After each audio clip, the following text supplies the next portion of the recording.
At 7:33 p.m. on March 30th, 2023, I'm resuming my reading of V.I. Lenin, The State and Revolution, beginning with page 99. Chapter 5, The Economic Basis of the Withering Away of the State. Marx explains this question most thoroughly in his Critique of the Gotha Program, letter to Brock, May 5, 1875, which was not published until 1891 when it was printed in Neue Zeit, Volume 9, 1, and which has appeared in Russian in a special edition. The polemical part of this remarkable work, which contains a criticism of Lassalleanism, has, so to speak, overshadowed its positive part, namely the analysis of the connection between the development of communism and the withering away of the state. 1. Presentation of the question by Marx. From a superficial comparison of Marx's letter to Brock of May 5, 1875, with Engels's letter to Bebel of March 28, 1875, which we examined above, it might appear that Marx was much more of a champion of the state than Engels, and that the difference of opinion between the two writers on the question of the state was very considerable. Engels suggested to Bebel that the chatter about the state be dropped altogether, and that the word state be eliminated from the program altogether, and the word community substituted for it. Engels even declared that the commune was no longer a state in the proper sense of the word. Yet Marx even spoke of the future nature of the state of communist society, i.e., as though he recognized the need for the state even under communism. But such a view would be fundamentally wrong. A closer examination shows that Marx's and Engels's view on the state and its withering away were completely identical, and that Marx's expression quoted above refers precisely to the state in the process of withering away. Clearly, there can be no question of defining the exact moment of the future withering away, though more so since it will obviously be a lengthy process. The apparent difference between Marx and Engels is due to the fact that they dealt with different subjects and pursued different aims. Engels set out to show Bebel graphically, sharply, and in broad outline the utter absurdity of the current prejudices concerning the state, shared to no small degree by Lassalle. Marx only touched upon this question in passing, being interested in another subject, viz., the development of communist society. The whole theory of Marx is the application of the theory of development, in its most consistent, complete, considered, and pithy form, to modern capitalism. Naturally, Marx was faced with the problem of applying this theory both to the forthcoming collapse of capitalism and to the future development of future communism. On the basis of what data, then, can the question of the future development of future communism be dealt with? On the basis of the fact that it has its origin in capitalism, that it develops historically from capitalism, that it is the result of the action of a social force to which capitalism gave birth. There is no trace of an attempt on Marx's part to conjure up a utopia, to make idle guesses about what cannot be known. Marx treats the question of communism in the same way as a naturalist would treat the question of the development, say, of a new biological variety, once he knew that such and such was its origin and such the exact direction in which it was changing. Marx, first of all, brushes aside the confusion the Gotha program brings into the question of the relation between state and society. He writes, quote, "Present-day society is capitalist society, which exist in all civilized countries, more or less free from medieval admixture, more or less modified by the special historical development of each country, more or less developed. On the other hand, the present-day state changes with a country's frontier. It is different in the Prusso-German Empire from what it is in Switzerland. It is different in England from what it is in the United States. The present-day state is, therefore, a fiction. Nevertheless, the different states of the different civilized countries, in spite of their manifold diversity of form, all have this in common, that they are based on modern bourgeois society, only one more or less capitalistically developed. They have, therefore, also certain essential features in common. In this sense, it is possible to speak of the present-day state in contrast with the future, in which it presents root, bourgeois society will have died off. The question then arises, what transformation will the state undergo in communist society?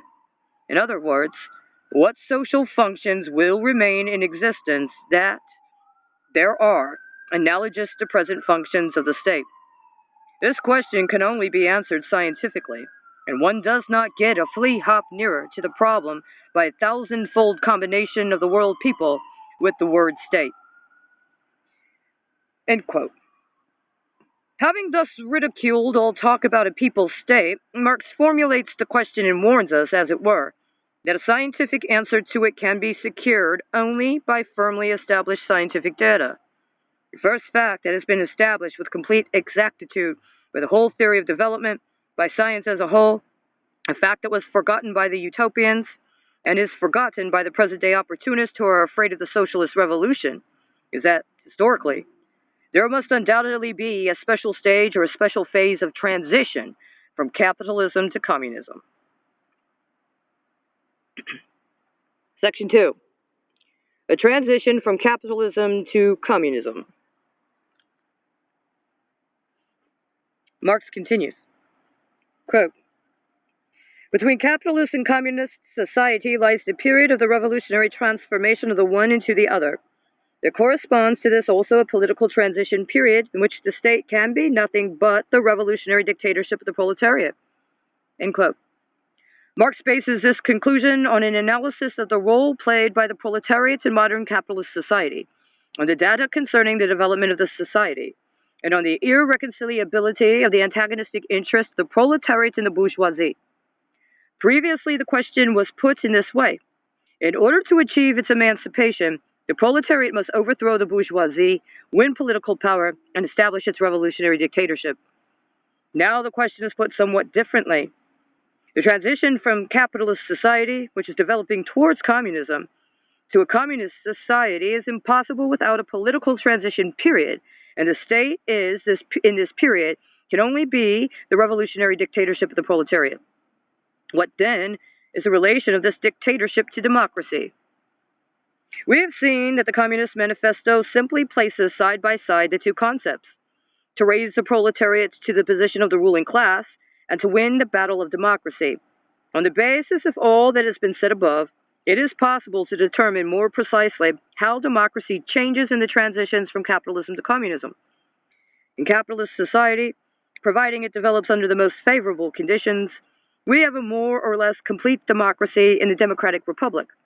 But this democracy is always hemmed in by the narrow limits set by capitalist exploitation, and consequently always remains, in reality, a democracy for the minority, only for the propertied classes, only for the rich. Freedom in capitalist society always remains about the same as it was in the ancient Greek republics, freedom for the slave owners. Owing to the conditions of capitalist exploitation, the modern wage slaves are so crushed by want and poverty that they cannot be bothered with democracy. They cannot be bothered with politics. In the ordinary peaceful course of events, the majority of the population is debarred from participation in public and political life. The correctness of this statement is perhaps most clearly confirmed by Germany, precisely because in that country constitutional legality steadily endured for a remarkably long time, for nearly half a century, 1871 to 1914. And during this period, social democracy there was able to achieve far more in other countries in the way of the utilizing legality, and organized a larger proportion of the workers into a political party than anywhere else in the world. What is this largest proportion of politically conscious and active wage slaves that has so far been observed in capitalist society? 1 million members of the Social Democratic Party out of 15 million wage workers, 3 million organized in trade unions out of 15 million. Democracy for an insignificant minority. Democracy for the rich. That is the democracy of capitalist society. If we look more closely into the machinery of capitalist democracy, we shall see everywhere, in the petty, supposedly petty details of suffrage, residential qualification, exclusion of women, etc., in the techniques of the representative institutions, in the actual obstacles to the right of assembly. Public buildings are not for beggars. In the purely capitalist organization of the daily press, etc., we shall see restriction after restriction upon democracy. These restrictions, exceptions, exclusions, obstacles for the poor seem slight, especially in the eyes of one who has never known want himself and has never been in close contact with the oppressed classes in their mass life. And 9/10, not 99 hundredths, the bourgeois, publicists, and politicians are of this category. But in their sum total, these restrictions exclude and squeeze out the poor from politics, from active participation in democracy. Marx grasped this essence of capitalist democracy splendidly when, in analyzing the experience of the commune, he said that the oppressed are allowed once every few years to decide which particular representatives of the oppressing class shall represent and repress them in parliament. But from this capitalist democracy, that is inevitably narrow and stealthily pushes aside the poor, and is therefore hypocritical and false to the core. Forward development does not proceed simply, directly, and smoothly towards greater and greater democracy, as the liberal professors and petty bourgeois opportunists would have us believe. No, forward development, i.e., towards communism, proceeds through the dictatorship of the proletariat and cannot do otherwise, for the resistance of the capitalist exploiters cannot be broken by anyone else or in any other way.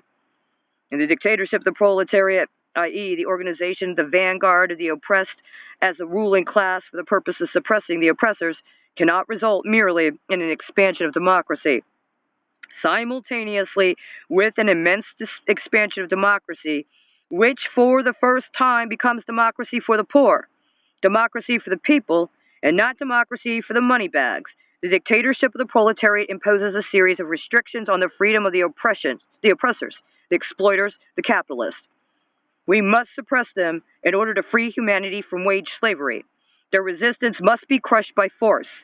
It is clear that where there is suppression, where there is violence, there is no freedom and no democracy.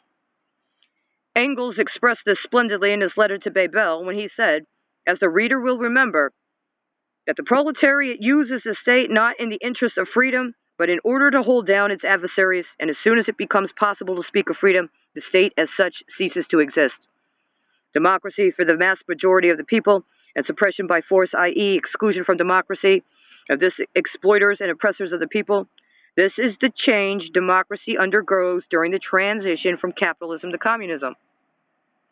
Only in communist society, when the resistance of the capitalists has been completely crushed, when the capitalists have disappeared, when there are no classes, i.e., when there is no difference between the members of society as regards the relation to the social means of production, only then the state ceases to exist and it becomes possible to speak of freedom. Only then will there become possible and be realized a truly complete democracy, democracy without any exceptions whatever. And only then will democracy begin to wither away, owing to the simple fact that, freed from capitalist slavery, from the untold horrors, savagery, absurdities, and infamies of capitalist exploitation, people will gradually become accustomed to observing the elementary rules of social intercourse that have been known for centuries and repeated for thousands of years in all copybook maxims. They will become accustomed to observing them without force, without compulsion, without subordination, without the special apparatus for compulsion, which is called the state. The expression, state withers away, is very well chosen, for it indicates both the gradual and the spontaneous nature of the process. Only habit can, and undoubtedly will, have such an effect. For we see around us on millions of occasions how readily people become accustomed to observing the necessary rules of social intercourse when there is no exploitation, when there is nothing that rouses indignation, nothing that evokes protest and revolt and creates the need for suppression. Thus, in capitalist society, we have a democracy that is curtailed, wretched, false. Democracy only for the rich, for the minority. The dictatorship of the proletariat, the period of transition to communism, will for the first time create democracy for the people, for the minority, along with the necessary suppression of the minority, the exploiters. Communism alone is capable of giving really complete democracy, and the more complete it is, the more quickly will it become unnecessary and wither away of itself. In other words, under capitalism, we have the state in the proper sense of the word, that is, a special machine for the suppression of one class by another, and, what is more, of the majority by the minority. Naturally, to be successful, such an undertaking as the systematic suppression of the exploited majority by the exploiting minority calls for the utmost ferocity and savagery in the work of suppressing. It calls for seas of blood through which mankind has to wade in slavery, serfdom, and wage labor. Furthermore, during the transition from capitalism to communism, suppression is still necessary, but it is now the suppression of the exploiting minority by the exploiting majority. A special apparatus, a special machine for suppression, the state, is still necessary, but this is now a transitional state. It is no longer a state in the proper sense of the word. For the suppression of the minority of exploiters by the majority of the wage slaves of yesterday is comparatively so easy, simple, and natural a task that it will entail far less bloodshed than the suppression of the rising of slaves, serfs, or wage laborers, and it will cost mankind far less. And it is compatible with the extension of democracy to such an overwhelming majority of the population that the need for a special machine of suppression will begin to disappear. The exploiters are naturally unable to suppress the people without a highly complex machine for performing this task. But the people can suppress the exploiters even with a very simple machine, almost without a machine, without a special apparatus, by the simple organization of the armed masses, such as the Soviets, workers and soldiers' deputies, let us remark, anticipating somewhat. Lastly, only communism makes the state absolutely unnecessary, for there is nobody to be suppressed, nobody in the sense of a class, in the sense of a systematic struggle against a definite section of the population. We are not utopians, and do not in the least deny the possibility and inevitability of excesses on the part of individual persons, or the need to suppress such excesses. But in the first place, no special machine, no special apparatus of suppression is needed for this. This will be done by the armed people itself, as simply and as readily as any crowd of civilized people, even in modern society, interferes to put a stop to a scuffle or to prevent a woman from being assaulted. And secondly, we know that the fundamental social cause of excesses, which consist in the violation of the rules of social intercourse, is the exploitation of the masses, their want, and their poverty. With the removal of this chief cause, excesses will inevitably begin to wither away. We do not know how quickly and in what succession, but we know that they will wither away. With their withering away, the state will also wither away.